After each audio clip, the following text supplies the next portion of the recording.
नमस्कार दोस्तों, स्वागत है आप लोग का हम लोग इस YouTube चैनल में। साथियों, आइए बिना देरी किए हम लोग क्लास 9 के वन्य और समाज और उपनिवेशवाद के बारे में जानेंगे। सबसे पहले हम स्टार्ट कर देते हैं कि वन्य समाज से मतलब वो होता है जो वनों में लोग रहते हैं, यह अर्थात वनों में रहने वाला समाज वन्य समाज हो गया। और आगे है उपनिवेशवाद। उपनिवेशवाद से मतलब है हमारे ऊपर किसी दूसरे का शासन या दूसरे का नियंत्रण। जैसे 1947 के पहले हमारे ऊपर किसी दूसरे का नियंत्रण था, अर्थात अंग्रेजों का नियंत्रण था।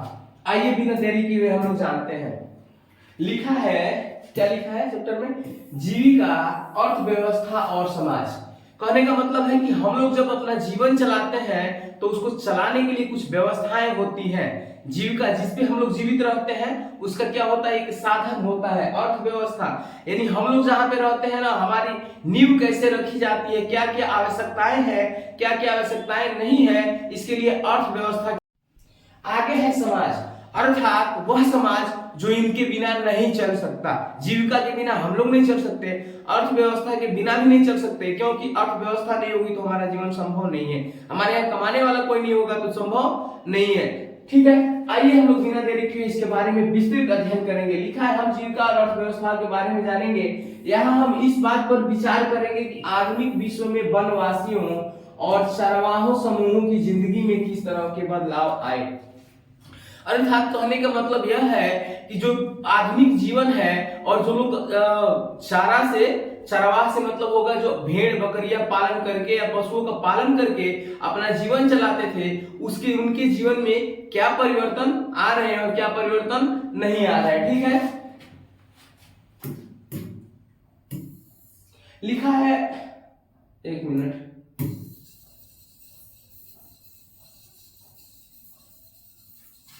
इरेज कर लेते हैं। हाँ, क्या लिखा है इसमें? लिखा है औद्योगिक कृषि क्षेत्र पर ही ध्यान देते थे। कहने का मतलब है ना, पहले के लोग कल कारखानों पे औद्योगिक कृषि क्षेत्रों पर ध्यान देते थे। आइए हम लोग इसके बारे में विस्तृत जानकारी ही ले लेते हैं, ज्यादा इसको पढ़ने की जरूरत नहीं है। इसकी पूरी कहानी के तौर पे हम आपको समझा देते हैं ताकि आपको एग्जाम देने में भी कोई दिक्कत नहीं होगी। ठीक है, ये चैप्टर है, चैप्टर हमें बताता है ना कि उस समय के लोगों का जीवन एकदम अच्छा नहीं था, खुशहाल तो नहीं था। जैसे अभी हम लोग हैं, पूर्ण रूप से खुशहाल नहीं है, फिर भी हम लोग इतना तो व्यवस्था है कि हम लोग अपना जीविका चला सकते हैं, कमा खा सकते हैं, हमारे ऊपर किसी दूसरे का शासन तो नहीं है। ठीक है, उस समय क्या था? हम लोग उपनिवेशवाद थे, अंग्रेजों का शासन था। और उस समय भारत के लोग जो वनों में रहा करते थे, वन्य समाज से मतलब है वनों में रहने वाले लोग, जब वनों से लकड़ियां महिलाएं ला के खाना बनाती थी तो ये लोग बोलते थे कि वन से लकड़ियां नहीं लाना है खाना बनाने के लिए, अर्थात बैन कर दिया गया। महिलाएं वन में जाके अपना खाद्य सामग्री तो नहीं ला सकती थी, महिलाएं वन में जाके खाद्य सामग्री के लिए लकड़ियां नहीं ला सकती थी। ठीक है, लकड़ियां महिलाएं नहीं ला सकती थी। उसके बाद से क्या हुआ? मतलब जबरदस्ती ना भारत के लोगों को भेजा जा रहा था, किसमें? कल कारखानों में, औद्योगिक क्षेत्रों में। और भारत के लोग ठहरे गंवार देशी, ये लोग जाना नहीं चाहते थे फैक्ट्रियों में काम करने के लिए, क्योंकि 8 घंटा काम करना ना भारत के लोगों के लिए उस समय आसान बात नहीं था। मान लीजिए हमको पढ़ाने का मन है 10 मिनट, हम पढ़ाना शुरू कर दिए 1 घंटा, तो हालत तो खराब हो जाएगी ना। भारत के लोग मुश्किल से 2-3 घंटे काम करके अपना जीविकोपार्जन चला रहे थे, और ये लोग कंपनी में जबरदस्ती 8-10 घंटे नहीं, सुबह हो गया तब और जब तक शाम नहीं हुआ, अर्थात सूरज जब से निकले हैं और जब से ढले नहीं है, उतने देर भारत के लोगों को जबरदस्ती काम के लिए ले जाया जाने लगा। ठीक है, भारत के लोगों ने इसका विरोध किया। जब विरोध किया तो उन लोगों ने भारत के महिलाओं को और लोगों को वन की लकड़ियां लाने से मना कर दिया। चलो, भारत के लोगों ने दूसरा रास्ता अपना लिया, कोई नहीं, लकड़ी नहीं लाएंगे तो फिर जीने के लिए कुछ चाहिए होगा। तो उसके लिए भारत के लोगों ने क्या किया ना, फल मूंद, जो कल मूंद फल होते हैं, अर्थात पेड़ों से जो भी फलें निकलती हैं उसको तोड़ के खाने लगे। फिर अंग्रेज लोग को लगा ना कि नहीं, अब भी हम लोग का जो दाल है गल नहीं रही है, तो इन लोगों ने उस पर भी बैन कर दिया, बोला कि नहीं, आप लोग फल नहीं तोड़ सकते हैं। भारत के लोगों और महिलाओं को काफी ज्यादा दिक्कतें हुई, चलो फल तोड़ना भी छोड़ दिया। उसके बाद से क्या किया इन लोगों ने? बोला ना, तब ये लोग ना मछली पालन की ओर आए। अब जीविका चलाना है तो कुछ ना कुछ करना पड़ेगा, तो मछली पालन की ओर आए। मछलियां पालते थे, उसमें से पकड़ के और जो भी खाद्य सामग्री थी उससे मतलब अपना भोजन चलाते थे और साथ में मछलियों को बेचते भी थे। अब अंग्रेजों को इसके बारे में पता चली, अंग्रेजों ने उसको भी बैन कर दिया, मतलब मना कर दिया। अब सोचिए, लकड़ी लाना नहीं है, फल तोड़ना नहीं है, वनों में रहना नहीं है, मछली आपको मारना नहीं है। अब भारत के लोग करेंगे क्या? अब इनके पास जीने का सबसे बड़ा मजबूरी हो गई कि हमें जीना है तो कुछ करना पड़ेगा। अब भारत के लोग ना जबरदस्ती इन लोग के फैक्ट्रियों में कल कारखानों में काम करने के लिए जाने लगे। क्या करने लगे? कल कारखानों में काम करने के लिए भारत के लोग जाने लगे। यहाँ पे भारत के लोग एक चित्र बना है, एक तेंदू के पत्ते होते हैं, उस पत्तों को भारत के लोग बेच के 50 बंडल 100 बंडल करके अपना रोजी रोटी चलाते थे। लेकिन अंग्रेजों ने इसको भी रोक लगा दिया। यानी अब बोल लीजिए ना, एक हम लोग कोई भी जानवर ले लेते हैं, ठीक है, उसका क्या करते हैं, पैर कटवा देते हैं किसी और से और उसको वहां पे बैठा देते हैं, हम लोग रोज रोटी खिला रहे हैं। तो उस जानवर को क्या लगेगा कि अरे यार यही हमारा माई बाप है, सब कुछ यही कर रहा है। भारत के लोगों को लग रहा था कि जब अंग्रेज लोग अत्याचार करे, भारत के लोगों ने पूरा लड़ाई के लिए तैयारी कर ली थी, लेकिन अंग्रेजों ने उसको दबा दिया। उसके बाद सब क्या किए लोग, कल कारखाने लगाएंगे तो भारत के लोग जीविका के लिए कहां चले गए, कल कारखाने में भारत के लोग जाने लगे। ठीक है, जब कल कारखाने में जाने लगे, देखिए यहाँ पे एक हाथी है, हाथी से क्या किया जा रहा है, लकड़ियों को काटा जा रहा है। कल कारखाने के लिए जब जाएंगे, जो वन होगा तो वन को काटा जाएगा।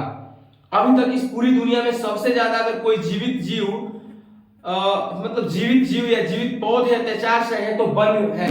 ये भारत के वन है या पूरी दुनिया के वन है जिनको बेतुकी तरीके से काट दिया जाता है। अब एक हाथी है, हाथी से क्या किया गया, एक लकड़ी को काटा गया और लकड़ी को हाथी उठा के ले जा रही है। यानी उस समय उसके बाद से क्या हुआ, जब औद्योगिकरण का विस्तार होने लगा, भारत के लोगों ने मना किया, जब भारत के लोगों को जबरदस्ती उसमें ले जाया जाने लगा कि कल कारखाने में काम ही करने हैं, तो वन को काटे जाने लगा। ठीक है, वनों का विनाश होना शुरू हुआ। अच्छा, जब वन का विनाश होगा तो सबसे ज्यादा दिक्कत किसको होगा, वन का विनाश होगा तो सबसे ज्यादा दिक्कत होगा महिलाओं को, लड़कियों को, क्योंकि वन से वही लोग खाने के लिए न खाने की व्यवस्था के लिए लकड़ियां लेके आया करती हैं। अब महिलाओं को दिक्कत होनी शुरू हो गई, महिलाओं ने इसका विरोध किया, विरोध करने के बाद उनके साथ अत्याचार भी हुए, बहुत सारे अत्याचार हुए। देखिए क्या होता है, जब कल कारखाने कहीं भी बनते हैं ना, तो उसके आसपास सबसे पहले रोड की व्यवस्था की जाती है। तो रोड की व्यवस्था करने से पहले ना अंग्रेज लोग क्या किए ना, रेल की व्यवस्था की। रेल की जब व्यवस्था करेंगे तो ये जो लकड़ी दिखाई दे रही है ना आपको, स्लीपर में लगाने के लिए ले जाई दे रही। अब बोलेंगे स्लीपर क्या होता है, आइए हम लोग स्लीपर जानते हैं। ये दो पटरियां है, हमने रेल की पटरियां बना दी है और इससे और एक दूसरे से जोड़ने की जो विधि होती है उसी को स्लीपर बोलते हैं। उसी को क्या बोलते हैं, स्लीपर बोलते हैं। सीढ़ी मत समझ लीजिएगा, ये ट्रेन की पटरियां है, इसके और इसके बीच की जो जोड़ने की कड़ी है उसको स्लीपर बोलेंगे। तो ये लोग क्या करते थे ना, लकड़ियों को काट के स्लीपर में जोड़ने लगे। अब स्लीपर में जोड़ने के लिए एकदम व्यवस्थित लकड़ी चाहिए होती है, एकदम विधिवत से, ना सड़े ना गले ना टूटे, कुछ भी ना हो। तो एक पेड़ में मुश्किल से 2 या 3 ही स्लीपर की लकड़ियां निकल पाती थी, तो इसके लिए वनों का विनाश होना शुरू हो गया।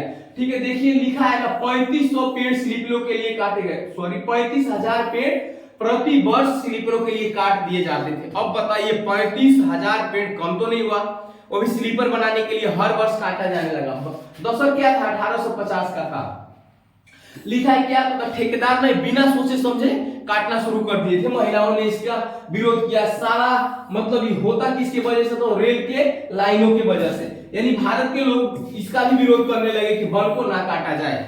वन काट काट के अंग्रेज ले जाया करते थे, इसका विरोध होना शुरू हुआ। लिखा है ईंधन की लकड़ी इकट्ठा कर लौटती महिलाएं, मतलब महिलाएं क्या कर रही थी, ईंधन के लिए लकड़ी इकट्ठा करती थी, तो महिलाओं ने विरोध किया। यानी हमने पूरा जाना कि जब हम लोग का बनने में एक ऐसा समाज रहता है जो वनों पे निर्भर रहता है, वहां की अर्थव्यवस्थाएं सारी वनों से ही चलती है, पूरा जीविका उसका वन से ही चलता है और विकास भी वन से ही होता है। लेकिन यहाँ पे विकास ना होके विनाश हो जा रहा है, वन्य और वन्य समाज का क्या हो जा रहा है, विनाश हो जा रहा है। किसके वजह से, देखिए वन्य, ये बहुत सारे वन दिखाई दे रहे हैं, लकड़ियां दिखाई दे रही हैं, इन लकड़ियों को काटा जाएगा और फिर क्या किया जाएगा, स्लीपर के रूप में यूज किया जाएगा। बागानों के क्षेत्रफल भी काट दिए गए, वह बागान जिससे लोग अपना जीविका चलाते थे उसको भी काट दिया गया। 1865 में ना वन अधिनियम लागू कर दिया गया। जब वन अधिनियम लागू कर दिया गया ना, तो महिलाएं और वन में रहने वाले समाजों को वन में घुसने तक की अनुमति नहीं थी।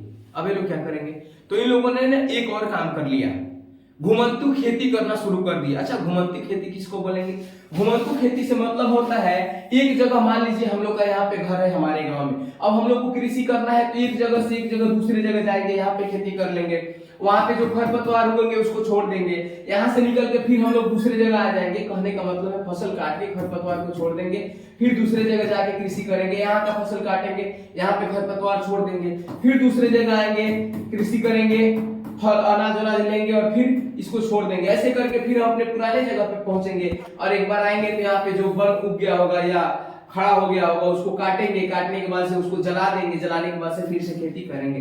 अर्थात कहने का मतलब यह हुआ कि एक जगह से दूसरा जगह घूम के कृषि करना ही घुमंतु कृषि था। अंग्रेजों ने इस पे भी बैन लगा दिया। अब पूछेंगे आप लोग इस पे बैन क्यों लगाया? अंग्रेजों ने बैन इसलिए लगाया ना कि लोगों को लगान लेने में दिक्कत हो रही थी। लगान से क्या मतलब, हम यहाँ पे घर बना लिए रहने के लिए, अब अंग्रेज हमसे यहाँ पे नहीं जाएंगे टैक्स लेने के लिए, कर लेने के लिए, यहाँ से यहाँ नहीं जाएंगे। अंग्रेजों के अधिकारी लोग ना परेशान हो गए कि एक जगह रह के आप लोग कृषि करेंगे तो हमें अपना जो भी कर लेने में आसानी होगी। मतलब भारत के लोगों को किसी भी हाल में व्यवस्थित तरीके से नहीं छोड़ा इन कमीनों ने। ठीक है, आगे थोड़ी देर हम लोग और आएंगे। क्या है इससे क्या होता है, ईंधन की भी व्यवस्था करते थे लोग। आगे लिखा है ना, वन्य इलाकों में कौन मूल फलते, यानी हमने पूरे आपके चैप्टर को विस्तार से कहानी के रूप में समझा दिया है। अगर शायद समझ में नहीं आया होगा तो 5 मिनट में और 5 या 2 मिनट में समझाते हैं।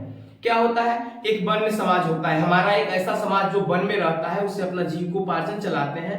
अच्छा से उनको पता भी नहीं होता है कि वहां पे टेलीविजन की व्यवस्था है। आज भी उन लोगों को पता नहीं है कि भारत की सबसे बड़ी मुद्रा क्या है। आज भी अगर भारत के लोग जाते हैं, मीडिया वाले उनसे पूछते हैं कि भारत की सबसे बड़ी मुद्रा क्या है, तो 100 रुपए का नोट निकाल के दिखाते हैं और बोलते हैं कि ये भारत की सबसे बड़ी मुद्रा है। एक बार एक मीडिया वाला चैनल वाला गया था और उनसे पूछा था कि आपके देश के प्रधानमंत्री कौन है, तो प्रधानमंत्री क्या होता है उनको पता नहीं था।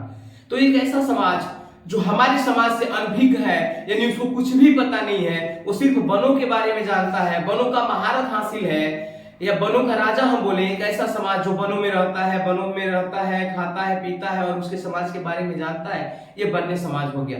वो उसके अर्थव्यवस्था सारी निर्माण वनों से ही करता है, यानी अर्थव्यवस्था उसी पे, जीविका उसी से चलाता है। अंग्रेज लोग आते हैं, उस पर मना कर देते हैं कि नहीं आपको लकड़ी नहीं काटनी है और वन नहीं तोड़ना है, फल नहीं खाना है, वृक्षों को नहीं काटना है, वहां के पत्ते नहीं तोड़ने हैं। इसके बाद से लोग अग्रसर होते हैं किसके लिए, मछली पालन के लिए। वहां से मछली पालन भी भारत के लोगों ने सीखा, मछली पालन पे भी रोक लगा दिया जाता है। अब आगे क्या किया जाता है, अब आगे किया जाता है ना, इन लोगों को जबरदस्ती कृषि कराई जाती है, फैक्ट्रियों में ले जाया जाता है, जो भारत के लोगों को अच्छा नहीं लगता है। इसका विरोध होता है पुरजोर, महिलाओं के साथ अत्याचार होते हैं, बलात्कार होते हैं, महिलाएं यातनाएं सहती हैं। एक बात याद रखिएगा, दुनिया जब से बनी और शायद जब तक रहेगी ना, सबसे ज्यादा अगर अत्याचार किसी पे होता है तो महिलाओं और लड़कियों पे ही होता है। सारा अत्याचार का रास्ता वहीं से होकर गुजरता है। और हमारे भारत के लोग बोलते हैं ना, हमारे यहाँ महिलाओं और स्त्रियों की पूजा होती है। क्या पूजा करते हैं आप लोग, आप ही लोग बताइए। तो एक वन्य समाज था जो वनों में रहता है, घूमता है, फिरता है। सारा करने के बाद से अंग्रेज लोग आते हैं, अंग्रेज लोग बैन करते हैं, फिर भारत के लोग इसका विरोध करते हैं और धीरे धीरे क्या होता है, हम लोग कल कारखाने की ओर अग्रसर हो जाते हैं। और उसके बाद से ये चैप्टर समाप्त होता है, यानी पूरा सिस्टम किस पे आके रुक जाता है, तो वन के विनाश पे रुक जाता है। ठीक है, लगभग हम लोगों ने अच्छा से इसका भी हमने पढ़ा था, घुमंतु कृषि भी इसको बोलते हैं। अभी क्या बोलते हैं लोग, घुमंतु कृषि भी इसको बोलते हैं, या झूम खेती भी बोलते हैं। 2 नाम है इसका, कहीं कहीं झूम घुमंतु कृषि और कहीं कहीं झूम खेती, यानी अर्थात एक जगह से दूसरे जगह जाने के लिए 12 से 14 साल के लिए क्या करते थे लोग, प्रति खेत छोड़ दिया करते थे। यानी हमने इस पूरे चैप्टर को पढ़ लिया है। ठीक है दोस्तों, अगर कोई दिक्कत आई हो, किसी भी तरह की कोई समस्या, आप लोग कमेंट बॉक्स में कमेंट कर सकते हैं, या फिर हमारे पढ़ाने का तरीका अच्छा नहीं लगा हो फिर भी कमेंट कर सकते हैं। आप लोग अपना राय जरूर दें। अगर हो सकता है कि हमसे गलती हुई तो हम इससे भी बढ़िया पढ़ाने का कोशिश करेंगे।